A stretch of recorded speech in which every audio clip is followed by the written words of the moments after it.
Why, oh why, do you have to take every photograph like it's a full-blown paparazzi moment? I swear, you use that camera like it's a machine gun. Click, click, click, click, click, click, click, click, click, click. 50 blurry shots of the same squirrel, Bocker.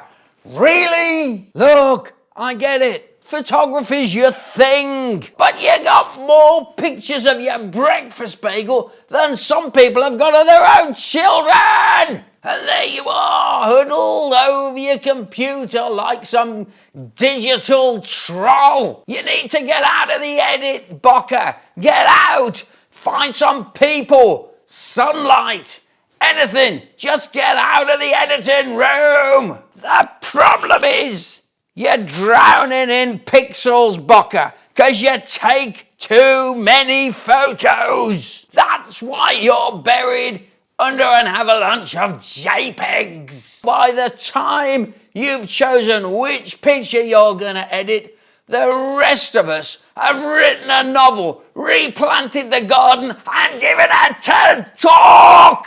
Bocker, let me give you a sliver of wisdom. Quality over quantity. Stop being a hoarder on your way to Digital City. Pick a photo.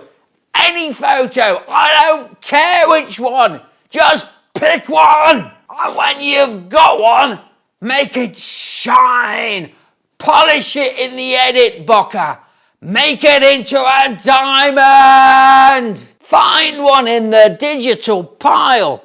Find one, polish it, and make it a masterpiece. The path to photographic perfection is paved with decisiveness, Bocker. And it doesn't require you to go through every single image on your camera like you're deciphering the Rosetta Stone. You gotta be the photo whisperer, Bocker. The maestro of minimalism.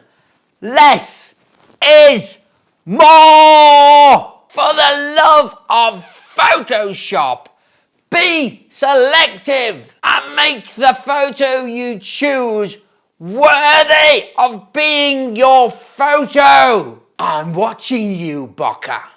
One shot at a time, I am watching you.